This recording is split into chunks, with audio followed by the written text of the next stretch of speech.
दाता भला करे। अमृत अमृत के बारे में सबसे पहले ये समझना होगा अमृत शब्द के मायने क्या है। अमृत मृत्यु से रहित होना। मृत्यु शरीर की भी है और मृत्यु अपने मन मस्तिष्क की भी है। गुरु गोविंद सिंह महाराज ने जब 5 प्यारों को सबसे पहले अमृत पान करवाया तो वो अमृत एक सर्व लोह के बाटे में, यानी एक खालिस लोह धातु का जो बड़ा सा कटोरा जिसको हम तसला कहते हैं, उसमें जल डाल के अपने हाथ में खंडा लेके और 5 जो वाणी है ना, श्रेष्ठ वाणी जो गुरु गोविंद सिंह महाराज ने अमृत पान करने वालों को जप करने के लिए दी है, उनका पाठ करके उस वाणी के प्रभाव से उस जल को अमृत बनाया। उस अमृत में इतनी शक्ति थी कि जिन लोगों ने उस अमृत का पान किया उनके अंतर से मृत्यु का भय खत्म हो गया, क्योंकि अमृत का दाता परमात्मा है और परमात्मा ने गुरु गोविंद सिंह महाराज को ये कह के पृथ्वी पर भेजा था कि मैं अपना सुत तोहे नवाजा, मैं तेरे को अपना पुत्र बना के भेज रहा हूँ। यानी विरासत में उनको परमात्मा की शक्तियाँ मिली और उसके आधार पर उन्होंने जो वाणी का अमृत पाठ किया, अमृत बनाया, वो जो उसको छकने वाले थे, उसका पान करने वाले थे, उनके अंतर से मृत्यु का भय खत्म हो गया और वो जो साधारण जीव थे वो सिंह बन गए। यानी उनमें इतना मानसिक बल आ गया कि वो शेर के बराबर हो गए। और तभी गुरु गोविंद सिंह महाराज ने कहा है कि 1.25 लाख से एक लड़ाऊं और तब है गुरु गोविंद सिंह कहलाऊं। जंग में मुगलों की हजारों नहीं लाखों की सेना होती थी, तो ये मुट्ठी भर सिंह होते थे तो उनको वो खदेड़ देते थे। ऐसा उनके उस वाणी के प्रभाव से बनाया हुआ अमृत का प्रभाव था। अक्सर लोग ये कहते हैं जो जाप करने वाले हैं, जी हमारे गले में, हमारे मुंह में अमृत टपकता है, मीठा भी होता है। मैं इस बात के साथ सहमत नहीं हूँ, क्योंकि अक्सर हम जब उबासी लेते हैं तो हमारे दांतों के नीचे जो अंदर की तरफ हमारा जबाड़ा है उससे एक प्रिक करके एक जो है ना हमारे सिल्विया, जिसको हम राल कहते हैं, उसकी एक पिचकारी सी चलती है। और आप देखिए कि आपकी जुबान, जिसको हम लोग रसना कहते हैं, वो हर वक्त भीगी रहती है, यानी उसमें रस बना ही रहता है। क्योंकि सेल्विया जिसको हम राल कहते हैं, इंग्लिश का शब्द शायद मैं ठीक ना बोल रहा हूँ, लेकिन मैं इतना बता रहा हूँ कि सेल्विया जो है वो राल को कहते हैं। अब वो निरंतर जो है ना वो हमारे मुंह में थोड़ी थोड़ी देर बाद वो निकलती है, ताकि उससे जो हमारी जीवा है अब वो गीली रहे। और वही जो जीभा में ऊपर पीछे की तरफ इकट्ठा होता है तो वो इतना हो जाता है कि उसको घूंट भर के जो है ना वो गले में निगलना पड़ता है। और कुछ प्रचारक लोग इसी को कहते हैं कि नाम जप करने वालों के अंदर में वो रस टपकता है। और मेरे से किसी ने कहा कि जी हमें तो वो मीठा लगता है। मैंने कहा जी मीठा तो लगता होगा ही, क्योंकि आप जो है भोजन करने के बाद गुड़ खाते हैं। हाँ जी खाते हैं। कोई कह रहा है जी मैं चीनी खाता हूँ, और कोई कहता है मैं शहद खा रहा हूँ, तो वो उसका कुछ ना कुछ असर तो हमारे मुंह में रहता है। तो मैं इस बात से पूरी तरह से सहमत नहीं हूँ कि मीठा अमृत रस गले में गिरता है। अब मैं आपको बताता हूँ कि अमृत रस क्या है, कहाँ से टपकता है, और उसका साधक की साधना के साथ क्या संबंध है। एक तो वो अमृत जो गुरु गोबिंद सिंह महाराज ने तैयार करके अपने प्यारों को पिलाया, संगत को पिलाया, उनके अंतर से मृत्यु का भय जो है ना वो खत्म कर दिया। अब अध्यात्मिक यात्रा में जो अमृत है, मैं उसके ऊपर आपसे चर्चा कर रहा हूँ। जैसा मैंने पहले ही कहा कि अमृत का मतलब है कि मृत्यु से रहित होना। जब ये साधक परमात्मा को उसके किसी नाम से याद करता है, उसका जप करता है, तो निरंतर कुछ समा का मतलब ये नहीं है कि कुछ मिनट घंटे दिन, कुछ महीने कुछ वर्ष लगते हैं साधक को, क्योंकि साधक के पास इतना समा नहीं होता। समा हो भी तो साधक में इतनी जिज्ञासा नहीं होती। शुरू में उसका मन होता है कि चलो नाम ले लिया, देखा देखी के साथी के साथ गए, किसी पंथ में गए, वहाँ से नाम ले लिया, चलो कुछ समय सुबह लगाया, कुछ शाम को लगाया, चलो हो गया अपना काम।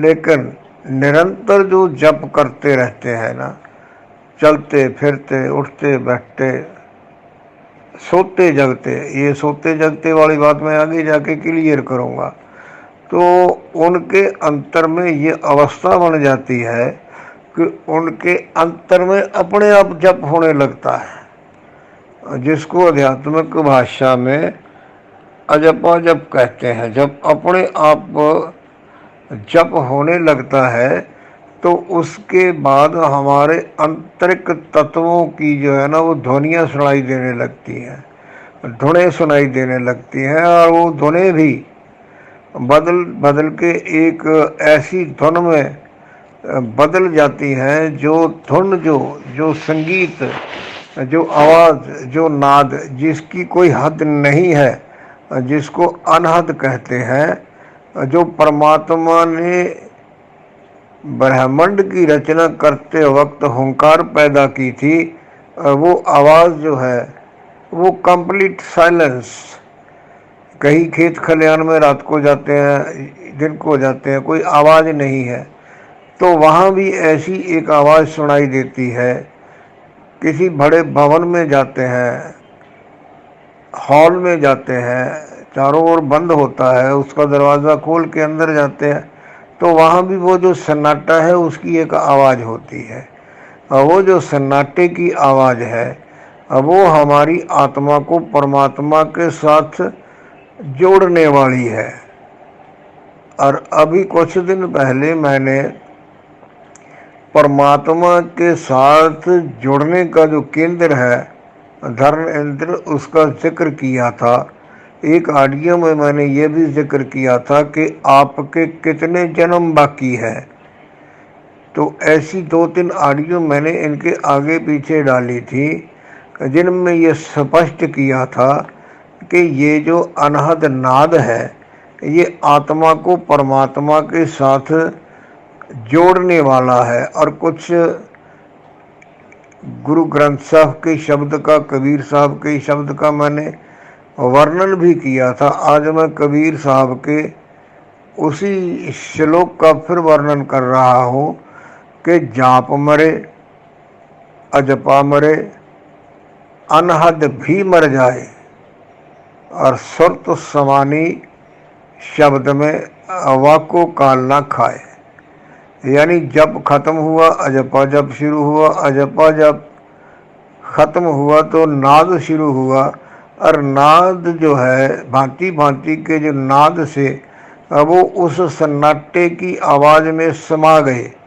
जब वो समा गए तो कुछ नहीं बचा, ना मेरा शरीर, ना समा, ना स्थान, कब से बैठे हैं, कहाँ पे बैठे हैं, ये सब कुछ जो है ना वो एकदम से अलग हो जाता है। एक अपने होने का एहसास रहता है, बिल्कुल एहसास रहता है। कुछ समा, कुछ पल, कुछ ऐसा भी आता है कि कुछ नहीं बचता है, कंप्लीट साइलेंस। और उस अवस्था को कहते हैं दसम द्वार में जाके टिकना। दसम द्वार वो जगह है जहाँ पे मृत्यु नहीं पहुँचती, यानी वहाँ पे काल नहीं पहुँचता है। वो अकाल की जो है ना अवस्था बनती है, यानी आंतरिक जो नाद सुनाई देता है और वो जो ऊपर से आता है, जहाँ ऊपरी खड्डा है ना, जो परमात्मा की कृपा के लिए परमात्मा इस जीव के सर में खोलता है, वहाँ से वो अमृत आता है। जो गले में टपकता है वो अमृत नहीं, जो ऊपर से आता है नाद के रूप में वो अमृत है। उससे मृत्यु का भय क्या, मृत्यु ही खत्म हो जाती है। क्योंकि अंत समय में अगर कोई साधक उसके साथ जुड़ा हुआ है, उसमें समाया हुआ है, वो परम तत्व परम ईश्वर में जाके समा जाएगा। जब बूंद समुद्र में चली गई तो उसका कोई वजूद नहीं रहता है। ऐसे ही आत्मा परमात्मा में समा गई तो उसका कोई अलग से वजूद नहीं रहता है, तो वो आएगी नहीं। उस विधाता के, धर्मराज के, सभी के बंधनों से, सभी की रास्ताओं से, सभी की पकड़ से वो आत्मा सीधी परम तत्व में समा जाएगी। जैसा मैंने पिछली ऑडियो में एक में समझाने की कोशिश की है कि जो ब्रह्मांडे सो पिंडे, ब्रह्मांड में परमात्मा है, ये मैंने उसमें स्पष्ट करके बताया। हमारे भीतर भी आत्मा है, और जब ये आत्मा ब्रह्मांडी हो गई, ब्रह्मांडी का मतलब ये है कि ये इतनी सूक्ष्म हो जाती है। हाँ, साधक को मेहनत तो करनी पड़ती है। ये ब्रह्मांड में कहीं भी घूम के आ सकती है। आप अपने घर में हैं, पड़ोसी के भी जा सकते हैं, दूर हजारों मील दूर भी जा सकते हैं, विदेश में भी जा सकते हैं, चांद सितारों की तरफ भी जा सकते हैं। जहाँ भी ये आत्मा डेवलप हुई होती है ना, विकसित हुई होती है, ब्रह्मांड में जा सकती है। लेकिन जाति किसकी है? जिसके ऊपर समर्थ गुरु का हाथ होता है। गुरु के बिना ये बातें नहीं बनती हैं। लोग कहते हैं जी हमने कोई गुरु धारण नहीं किया, फिर भी हमारे अंतर में नाद सुनाई देता है। मैं उनको समझाता हूँ कि इस जन्म में गुरु धारण नहीं किया, लेकिन पिछले जन्म में जो गुरु धारण किया है, जो तप साधना करके आए हो, वो तो साथ में है। उसका आगे बढ़ने का जो समय है वो तो आ गया है ना, वो तो चल रही है ना। तो इसलिए नाम सिमरण जो है वो बहुत ज़रूरी है। देखिए, बीज के बिना तो पौधा पैदा नहीं होता। बीज बो दिया, वो अंकुरित होगा, लेकिन उसका ध्यान रखना पड़ेगा। उसको पानी भी देना है, उसकी गुड़ाई भी करनी है, उसको तेज धूप से भी बचाना है, बारिश से भी बचाना है, आंधी झक्कड़ से भी बचाना है। यानी ये मत समझा करो कि हमने जप किया, हमें नाद सुनाई देने लगा, अब जप की क्या ज़रूरत है। जप के बिना नाद विकसित नहीं होता है। इसलिए जप से शुरू हुई, और परमात्मा के नाम रूपी अनहद रूपी उस अमृत में समा के मृत्यु के भय से और मृत्यु के चक्कर से ये जीव आज़ाद हो जाता है। ये बातें पिछली कुछ ऑडियोज़ में मैं जो कह रहा हूँ ये मैं बहुत बारीकी वाली समझा रहा हूँ। कुछ लोग कहते हैं कि बाबा जी ये बहुत ऊंची बातें हैं, तो मैंने उनको समझाया कि ये ऊंची बातें इसलिए हैं कि परमात्मा आपको ऊंचा उठाना चाहता है, परमात्मा आपको अपने साथ जोड़ना चाहता है। तो इसीलिए मैं कहा करता हूँ अक्सर कि आप ज़्यादा नहीं सुन सकते हैं, कि मेरी तो 300 से ज़्यादा ऑडियोज़ हैं। आप मेरी प्लेलिस्ट है आत्मा से परमात्मा, उसको सुनो।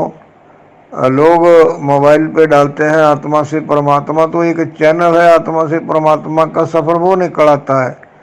मेरा प्लेलिस्ट है आत्मा से परमात्मा, एक लाइव चैट है जिसमें आप जैसे साधकों के अनुभव हैं, और एक है ज्ञान गंगा, उसमें ये बहुत सारी बारीकियों वाली ऑडियोज़ है।